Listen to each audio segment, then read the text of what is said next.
Hello students. तो आज से हम स्टार्ट करने वाले हैं प्रैक्टिस सेट 1.5 जिसमें वर्ड प्रॉब्लम्स दिए हैं। अब वर्ड प्रॉब्लम्स के बारे में मैंने बहुत से स्टूडेंट्स को देखा है। बहुत से स्टूडेंट तो वर्ड प्रॉब्लम को देखकर डर जाते हैं, लेकिन डरने वाली बात क्या है, उसे जितना आप डरोगे उतना वो आपको डराएगा, लेकिन जितना आप उसे सॉल्व करोगे उतना आपको वो इंटरेस्टिंग और मजा आएगा। सॉल्व करते जाओगे आपको इंटरेस्ट आता जाएगा। तो इस वर्ड प्रॉब्लम के बारे में मैं आपको दो बहुत इंपॉर्टेंट चीजें बताने जा रहा हूँ। ध्यान से सीखिए, ध्यान से समझिए। तो सबसे पहली बात कि इन वर्ड प्रॉब्लम को अगर आपको सॉल्व करना है तो सबसे पहले क्या करना है, उन्हें बार बार रीड करना है, पढ़ना है। अगर हम बार बार उसे रीड करेंगे, पढ़ेंगे तो क्या होगा, उसके अंदर जो कंडीशंस दी है, किस तरह दी है, वो हमें डिटेल में समझ में आएगी। ठीक है। दूसरी इंपॉर्टेंट बात कि जितनी ज्यादा आप प्रैक्टिस वर्ड प्रॉब्लम्स की करोगे उतना ज्यादा आपको उसमें इंटरेस्ट भी आएगा और उतना ही ज्यादा आप अच्छे से उसे सीखोगे। More you practice more you learn, ये दोनों चीजें आपको ध्यान में रखनी है। पहली कि वर्ड प्रॉब्लम को सॉल्व करते वक्त कम से कम 5 से 6 बार पढ़ना ही है, कम से कम 5 से 6 बार। और दूसरा, ज्यादा से ज्यादा वर्ड प्रॉब्लम की प्रैक्टिस करनी है, क्योंकि आपको इसके आगे बहुत से चैप्टर पर वर्ड प्रॉब्लम्स दिए गए हैं। ठीक है। तो डरिए मत, बिंदास सॉल्व कीजिए, हम आपके साथ हैं।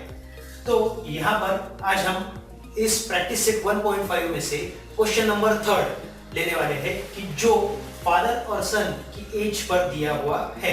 अब एक बात ध्यान दीजिए, वर्ड प्रॉब्लम सिर्फ एज या सिर्फ किसी नंबर्स या फ्रैक्शन नंबर पर बेस नहीं होते। उनके वर्ड प्रॉब्लम्स जो है वो बहुत सी चीजों पर पूछे जा सकते हैं।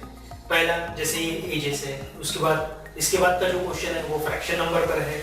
उसके बाद में हमारे जो जियोमेट्रिकल शेप्स होते हैं, रेक्टेंगल, स्क्वायर, सर्कल, इनकी प्रॉपर्टी पर बेस करके हमें क्वेश्चंस दिए जा सकते हैं। उसके बाद में स्पीड, यानी फिजिक्स जो हम पढ़ते हैं साइंस में, उसमें स्पीड, टाइम, ये सब कैलकुलेशन के लिए भी हमें वर्ड प्रॉब्लम्स मैथ में दिए जा सकते हैं।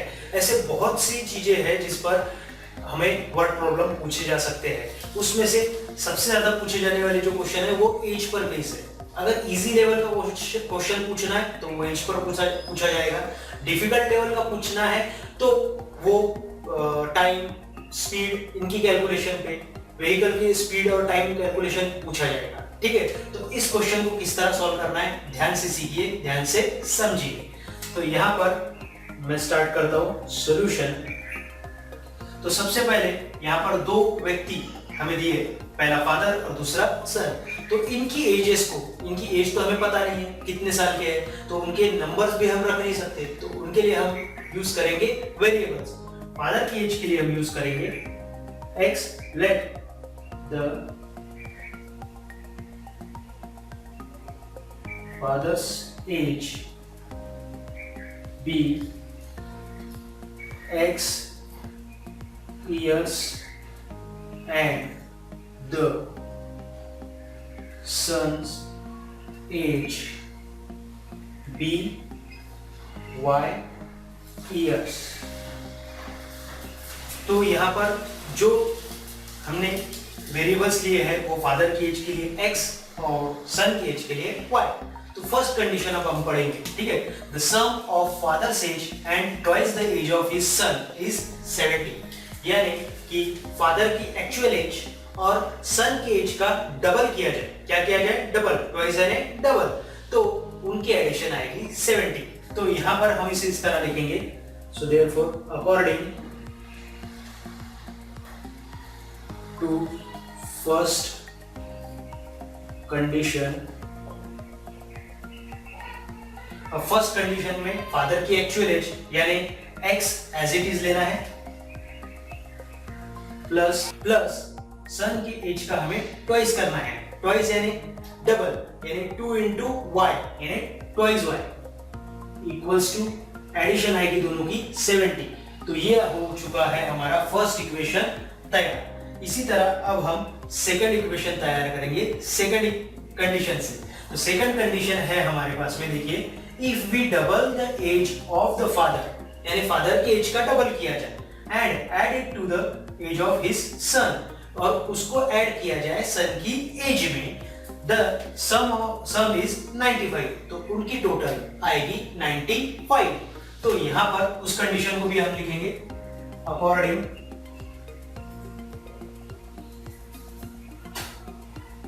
To second condition. According to second condition, second condition में अब हमें फादर की एज का डबल यानी ट्वाइस करना है, यानी यहां पर जैसे 2y आया था, यहां पर क्या आएगा 2x, ठीक है, प्लस y, सन की एज एज इट इज रहेगी, इक्वल्स टू टोटल बोला गया है हमें 95। तो ये हो चुका है हमारा सेकंड इक्वेशन तैयार। तो अब फर्स्ट और सेकंड इक्वेशन को ध्यान से देखिए, हमें यहाँ पर x वेरिएबल भी हम सेव कर सकते हैं, y वेरिएबल भी हम सेव कर सकते हैं। जो वेरिएबल का कोएफिशिएंट आपको सेव करना है वो आप कर सकते हो और इसे सॉल्व कर सकते हो। तो यहाँ मैं सोच रहा हूँ कि क्यों ना y वेरिएबल को सेव किया जाए। तो यहाँ मैं लिखूंगा y वेरिएबल को अगर सेव करना है तो हमें इस इक्वेशन को, सेकंड इक्वेशन को 2 से मल्टीप्लाई करना पड़ेगा, क्योंकि यहाँ पर फर्स्ट इक्वेशन में y के साथ में 2 ये कोएफिशिएंट दिया हुआ है। तो multiply by 2 to equation second. तो multiply by 2 to equation second. तो मल्टीप्लाई करेंगे 2 into 2x plus 2 into y equals to 2 into 95। So therefore 2 into 2x यानी कि ये हो गया है 4x plus 2y equals to 190। तो ये हो गया है हमारा थर्ड इक्वेशन तैयार। थर्ड इक्वेशन भी हमारा तैयार हो चुका है। अब यहाँ पर थर्ड इक्वेशन में 2y और फर्स्ट इक्वेशन में भी 2y है, तो हमें क्या करना पड़ेगा, दोनों पॉजिटिव है, ये भी पॉजिटिव है और ये भी पॉजिटिव है, तो पॉजिटिव पॉजिटिव है तो हमें क्या करना पड़ेगा, इनका सब्सट्रैक्शन, क्योंकि साइन सेम है तो हम सब्सट्रैक्ट करते हैं और साइन डिफरेंट है तो हम एडिशन करते हैं। तो यहां मैं लिखूंगा सब्सट्रैक्ट। थर्ड इक्वेशन में से अब यहां पर हमें फर्स्ट इक्वेशन माइनस करना है, तो थर्ड इक्वेशन हम पहले लिखेंगे 4x plus 2y equals to 190 minus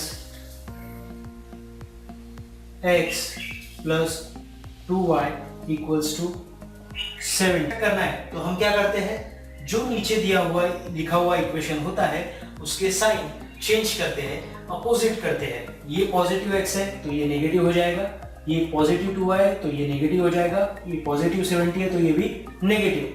4x minus x 3x plus 2y minus 2y cut हो जाएगा। यहाँ पर 190 में से 70 माइनस होगा, यानी यहाँ पर बचेगा 120, ठीक है। तो therefore x is equals to 120 upon 3। इसे अब हम 3 से डिवाइड करेंगे, 3 1 जा 3, 3 4 जा 12, 0 as it is, x is equals to 40। Student, तो अब हमने यहाँ पर x वेरिएबल यानी फादर की एज कैलकुलेट कर ली है।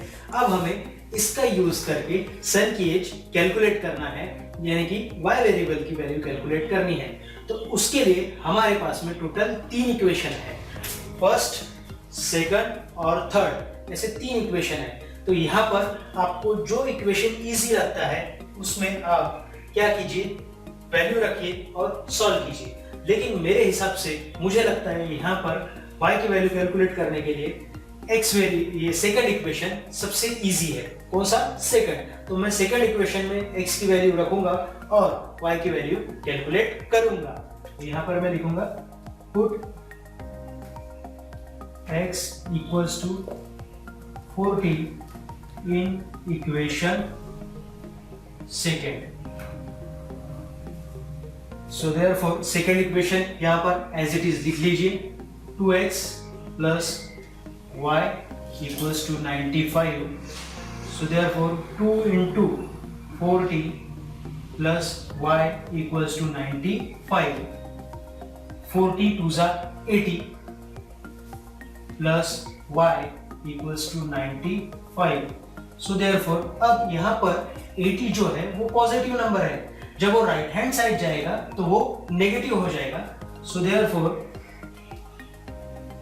So therefore y is equals to 95 minus 80. So therefore y is equals to 95 minus 80 15. तो y की वैल्यू हमारी आ चुकी है 15 और हमारा क्वेश्चन इस तरह यहाँ पर कंप्लीट हो चुका है। अब हम इसे फाइनल करेंगे हमारे सेंटेंस लिखकर। तो सेंटेंस लिखकर इसे कंप्लीट कीजिए और इसकी एज कौन सी है उसे भी क्लियरली लिख लीजिए। तो यहां मैं लिखूंगा so therefore solution of the equation is x, y is equals to 40, 15। ठीक है, अब यहां पर हम नीचे लिख लेते हैं। So therefore father's age is equals to 40 years and son's age is equals to 15 years। इस तरह अब हमने हमारा ये पूरा क्वेश्चन कंप्लीट कर लिया है। अब आप पूरे सॉल्यूशन को फिर से एक बार ध्यान से देख लीजिए, ध्यान से समझिए, ध्यान से सीखिए और हमारे चैनल से जरूर जुड़े रहिए। हर वीडियो को देखते रहिए, सब्सक्राइब करना बिल्कुल ना भूलिए, लाइक, शेयर और कमेंट तो बिल्कुल ही कीजिए।